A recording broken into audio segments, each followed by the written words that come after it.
dihilangin aja. Maliaki Jakarta dihilangin. Nih, serius. Lihat tuh nih perjanjian lama Ibrani Indonesia tuh ya, gue nggak ngibul tuh. Bang Andi bisa digedein nggak Bang Andi? Bisa. Enggak, sohib gua tuh ini nih kalau dikasih tahu suka ngeyel sama gua. Gimana nih Bang Ginting nih yang kayak gini nih Bang Ginting ngeyel gitu loh. Serius dikurangin bro. Begini loh bro. Begini. Ya kalau iya. Berarti ditambahin. Berarti ditambahin. Nah kan berarti kan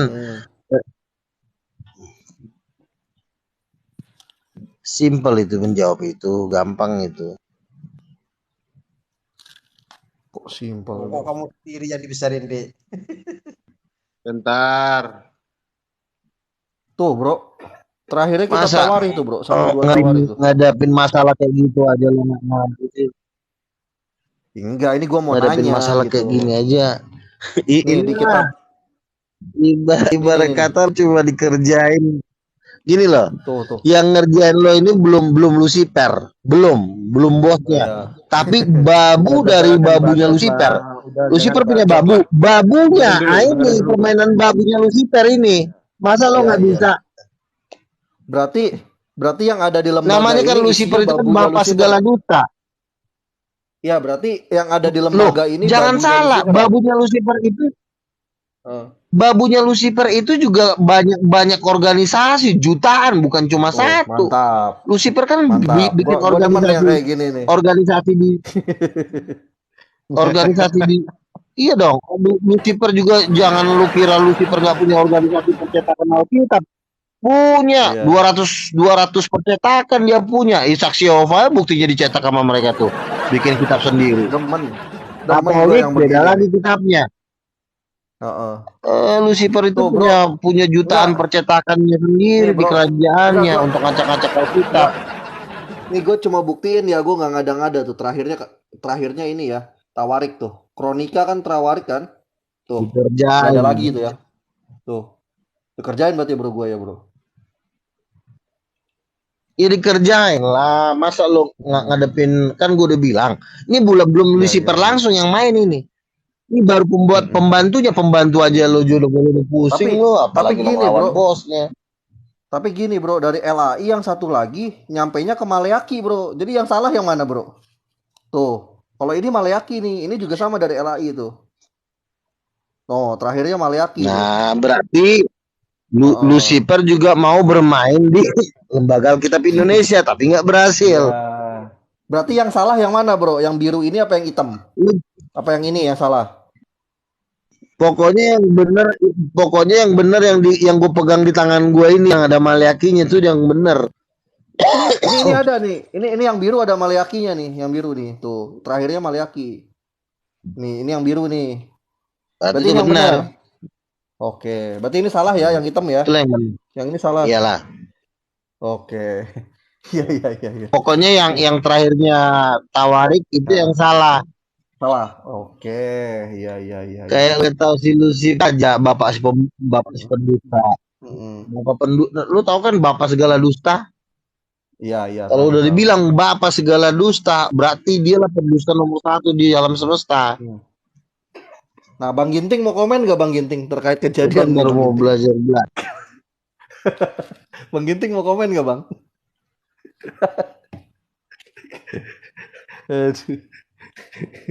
Nggak mampu lah dia gitu.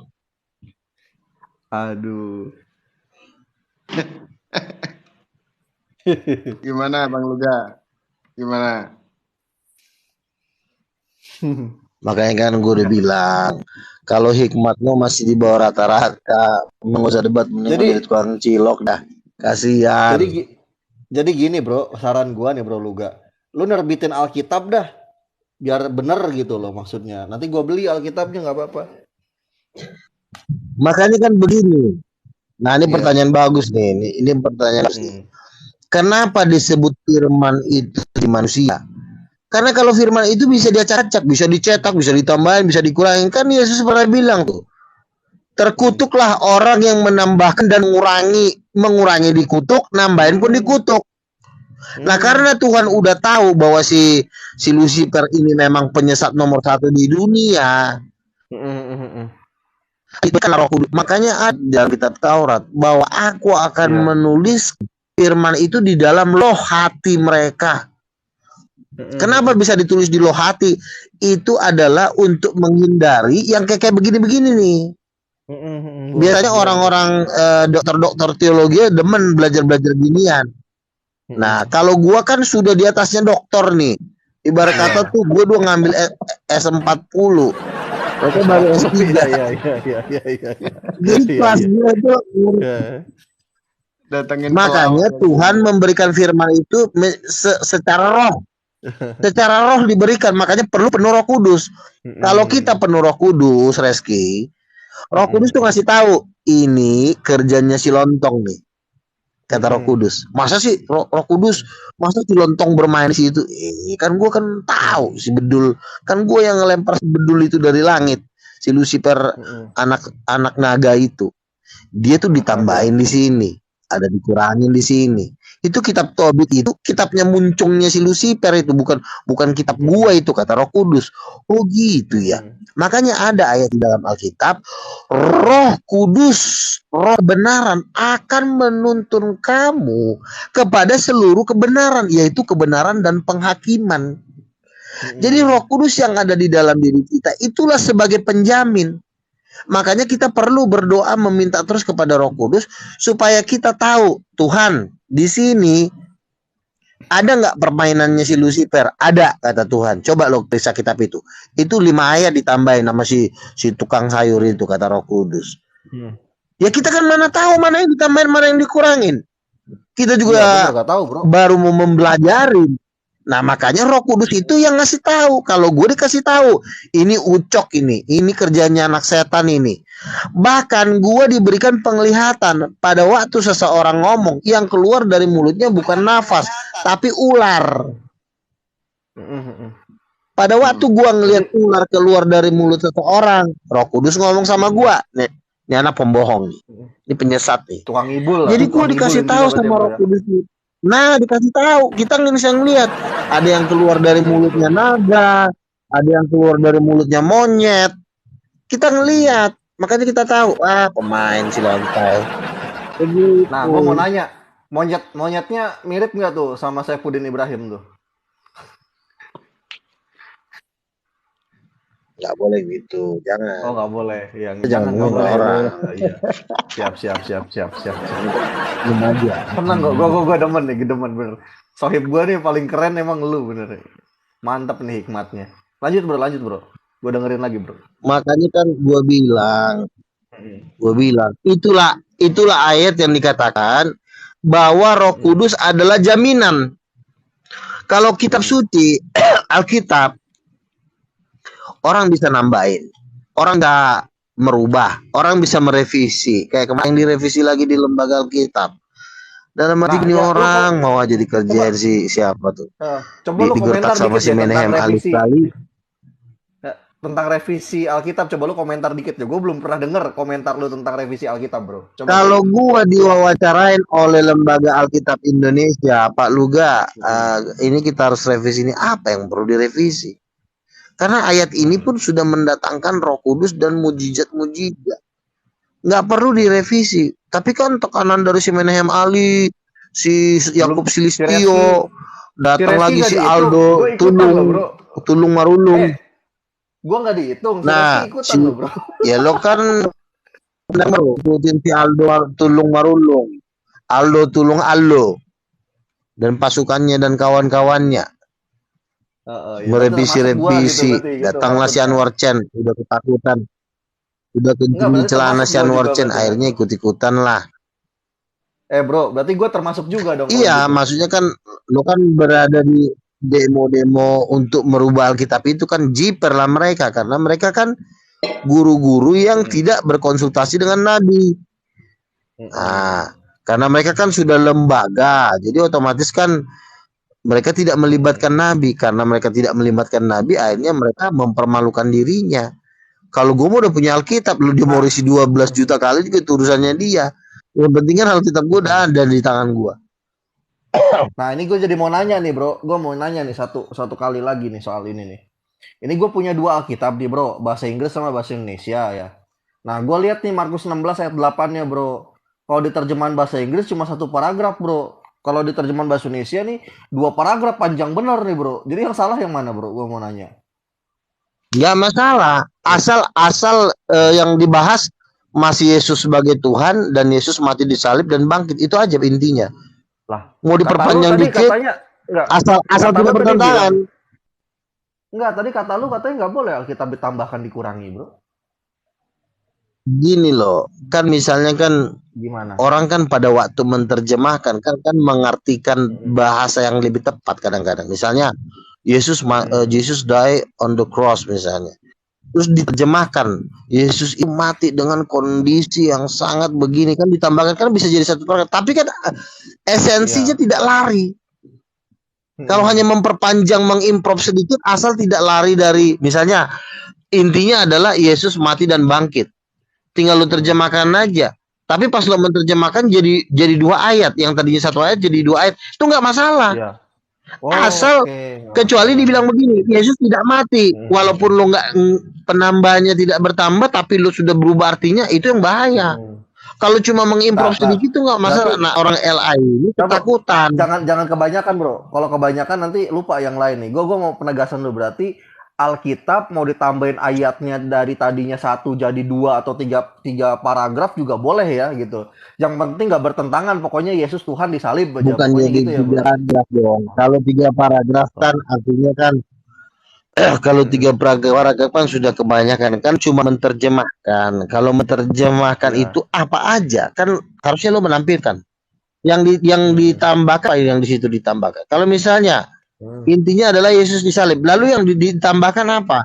Oh, pada waktu Yesus disalib, Yesus merasakan kesakitan dan dia merasa sedih.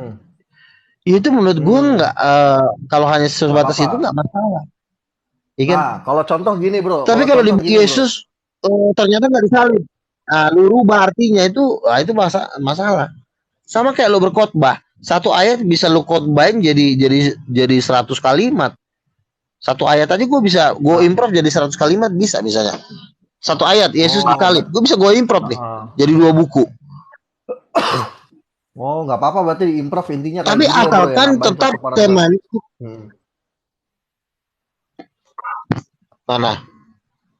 Ya kayak gini ya, nih. Ya tergantung paragraf nih, satu paragraf. Ini kan tambahan nih. Yang dengan singkat sampai yang kekal itu kan tambahan nih. Ya. Ini di naskah Yunani nggak pernah ada, ini nggak pernah muncul. Wah, Bang Ginting turut. Iya, maksud gue begini loh. Mau 1.000.000 paragraf juga ditambahin sebenarnya nggak masalah, asalkan tidak bertentangan dengan perkataan intinya.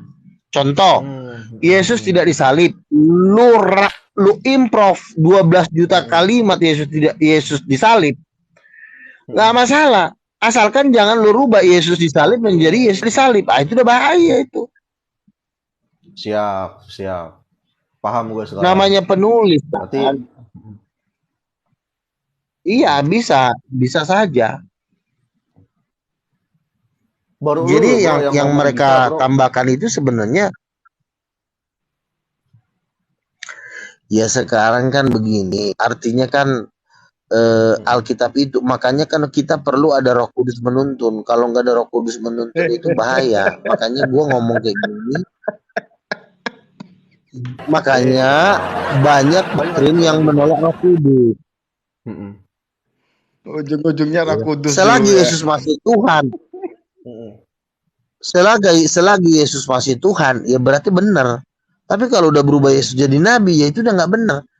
Mau tidak ditambahkan pun, kalau udah dirubah Yesus jadi nabi, itu udah nggak benar gitu. Jadi, nah yang penerjemahannya itu mungkin yang perlu ditambahkan kan, mungkin misalnya gini, pada waktu dia menerjemahkan tahun 2004, dia sebenarnya pengen nambahin. Ada hal-hal yang dia mungkin diajarin Roh Kudus, lu coba lu terjemahkan lebih tajam lagi. Karena sebenarnya arti yang lebih pas adalah ini. Maka di tahun 2022 direvisi. Yang direvisi adalah terjemahannya, bukan arti katanya. Terjemahannya yang direvisi. Misalnya Saya makan, saya ingin makan, direvisi lagi, saya makan. Atau perut nasi itu udah masuk, akan bisa aja direvisi, tapi kan intinya lo makan gitu loh. Ya, paham, Itu yang direvisi. Bukan Yesus disalib, direvisi jadi nggak disalib, terus besoknya lagi disalib, direvisi lagi jadi nggak disalib. Nah kalau itu gue juga marah. Kalau cuma direvisi, mereka merevisi, kan yang menerjemahkan mereka, yang direvisikan terjemahan mereka, bukan firmannya yang direvisi. Kenapa harus direvisi gitu pertanyaannya? Gimana? Oke, misalnya begini, tahun 2028 itu adalah lulusan orang-orang misalnya gini, misalnya terjemahan tahun 1928, 40 tahun yang lalu. Dia menerjemahkan sesuai dengan kekuatan otak di 40 tahun yang lalu. Kan otak kan masih lemah, masih kolot-kolot. Nah, pada waktu tahun 2023 direvisi dengan bahasa yang lebih tajam. Bahasa yang lebih tajam. Ya. Contoh misalnya, zaman dulu berarti kalau goblok gitu ya intinya ya. Setiap orang semakin tahun itu semakin pintar, semakin tahun semakin banyak ilmu-ilmu. Contoh misalnya gini, misalnya Tuhan pertama, mereka akan mendatangi neraka. Kalau gua bukan mendatangi neraka, campakkan aja ke mereka neraka kan. Wah, kenapa gua mengatakan mereka akan mendatangi neraka? Kesannya neraka itu kayak villa. Selamat datang. Maka direvisi. Harusnya terjemahan yang lebih pas adalah campakkan muncungnya ke neraka gitu loh. Nah, lebih tajam kan daripada mereka mendatangi neraka. Gua revisi campakkanlah ke neraka. Kayaknya lebih pas nih, campakkan ke neraka nih. Lebih ke pemilihan katanya campak ini lebih tajam daripada mendatangi. Mendatangi kan kesannya seorang om-om lagi datangin jandanya gitu kan. Mendatangi. Nah, gue mau nanya gini, bro. Pacaran. Datangi sebab mencampakkan itu sudah lain arti, itu nggak boleh tuh. Nggak apa-apa Bang Ari, Nggak, gue tanya gini bro Luga. Kalau yang aslinya tuh firman yang aslinya kan pertama kali dikodifikasi kan dalam bahasa Yunani itu bro, gitu kan. Nah yang bahasa Yunani pernah direvisi nggak sih bro? Gue mau nanya bro. Kan gue nelaah kan terjemahannya bro, gitu. Begini bro, lu jangan nambahin kerjaan di saat kerjaan lagi kondisi lagi lu itu sebenarnya gini ya gini, lu kalau mengerjakan seperti itu Reski, lu ibarat kata gini, lu lagi nyari kerjaan dan lu bekerja di kerjaan yang lu cari, tapi orang yang lu tempat kerja nggak mau gaji lu. Jadi artinya lo jangan mau kerja di mana orang tidak mau menggaji lo. Lo capek doang yang lo dapetin. Apa yang lo lakukan ini?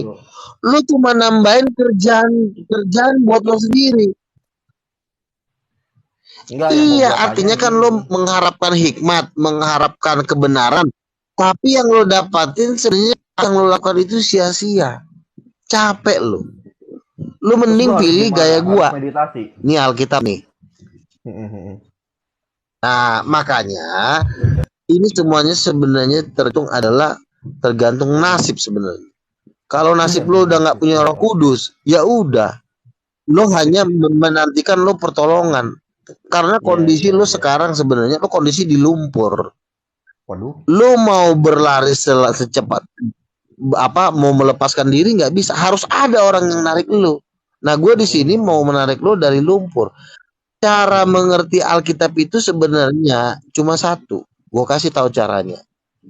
Lu pegang bukan tulisannya, tapi dianya, rohnya yang lu pegang. Roh yang menciptakan Alkitab ini. Gini loh, Alkitab ini kan diciptakan oleh yang namanya Roh Kudus. Nah, biar lo nggak pusing-pusing, lo cari Roh Kudusnya, jangan cari kitabnya. Karena kalau ada Roh Kudus di dalam diri lo, Roh Kudus itu yang nanti bisa membuat rekaman ulang. ini loh yang benar. Contoh misalnya Nah, Matius gini bro, 28 sebelum, ayat. sebelum jauh-jauh nih bro, jangan jauh-jauh bro, ketinggian itu mulu bro kalau jauh-jauh. Enggak, masa gini bro, ini di hadapan gua nih ada Alkitab 3 nih ya, 3-3-nya beda semua bro, gimana bro? Makanya kan gue udah bilang Reski, kalau lu cuma megang Alkitab, yang ada lu cuma kedapat capeknya minta ampun. Lu tuh lu lagi dikerjain sama setan sebenarnya. Assalamualaikum. Waalaikumsalam. Makanya kan gue udah bilang, kalau ada Roh Kudus itu, gue nih kalau ini pengalaman gue baca Alkitab ya, nih gue kesaksian nih kalau baca Alkitab, gue baca satu ayat gue baca, gue dapat pengertian 5, lalu besoknya gue baca ayat yang sama, gue dapat pengertian 10. Dari satu ayat bisa pengertiannya beribu-ribu pengertian. Gila gue bilang. Jadi Alkitab ini seperti hidup, bukan seperti hidup, memang hidup. Karena Roh Kudus itu yang ngajarin. Nabi Musa ada Roh Kudus. Ada ayatnya. Roh yang ada pada Musa diberikan kepada tua-tua itu, ada ayatnya di Kejadian pasal 25. Jadi gini, makanya karena Alkitab ini dia maksudnya menuhankan Kudus gitu. Oh iya dong. Dalilnya di mana? Iya.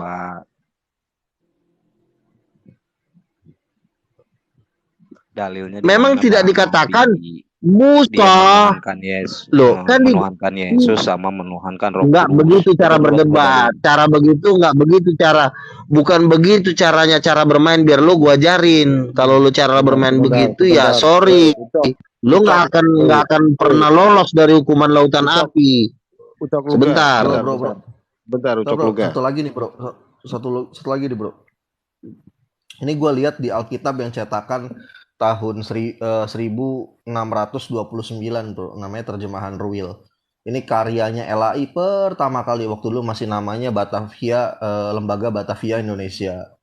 Nah, gue pengen nanya nih bro, di Matius pasal 21 ayat 19 yang dikutuk itu pohon apa bro di Alkitab lu bro? Pohon ara. Pohon ara ya. Nah, wah. Terus kalau di sini pohon pisang bro, lihat tuh. Dan setelah dia melihat pohon pisang, gimana bro? Mana tahu itu meleset? Iya ini bro. Mana? Tuh lihat tuh.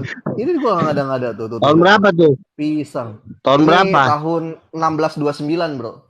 Terjemahan Ruil namanya. Produk LAI pertama. 1629. Tuh lihat tuh pohon pisang. Salah orangnya berarti orangnya yang salah. Oke, salah orangnya iya.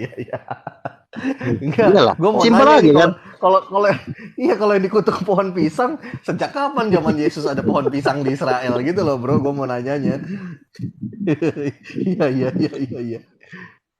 Iya kan gini, kalau misalnya itu pohon pisang kan bisa kita tanya orang Yahudi kan.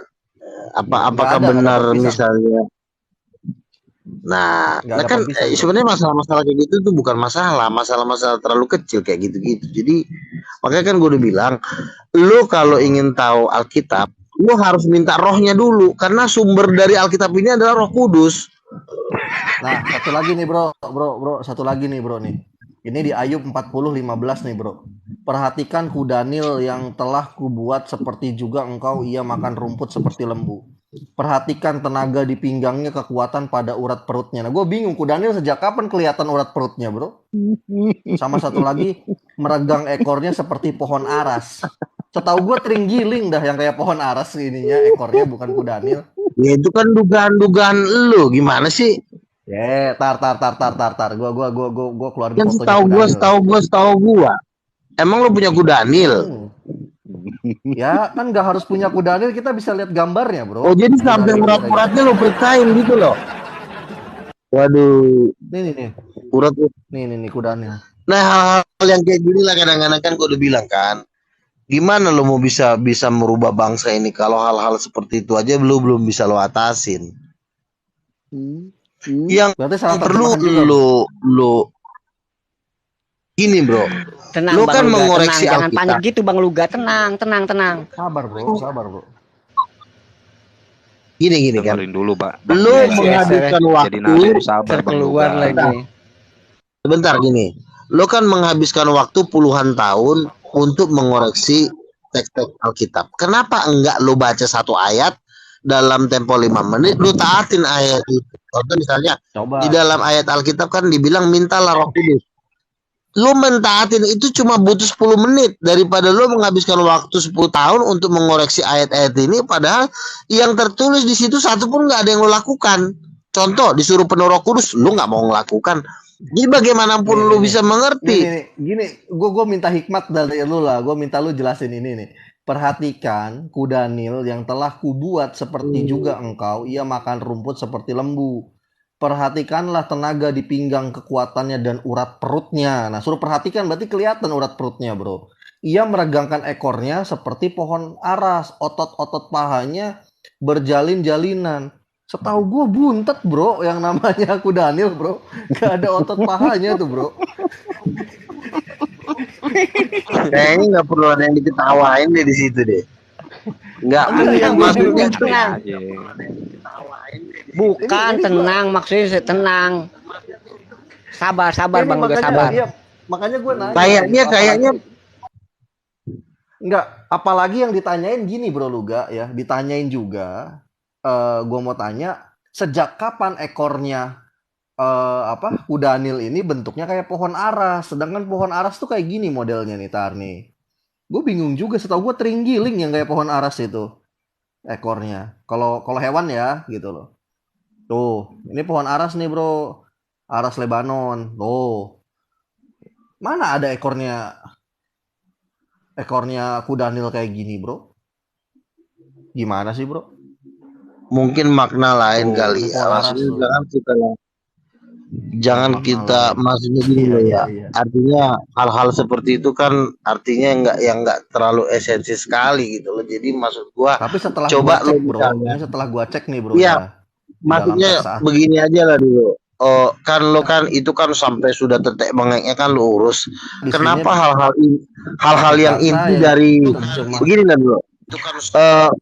Kan di dalam Alkitab mengatakan hendaklah kamu penuh Roh Kudus. Kenapa yang itu aja lo nggak pernah melakukan? Itu aja nggak pernah lo lakukan. Disuruh lo penuh Roh Kudus,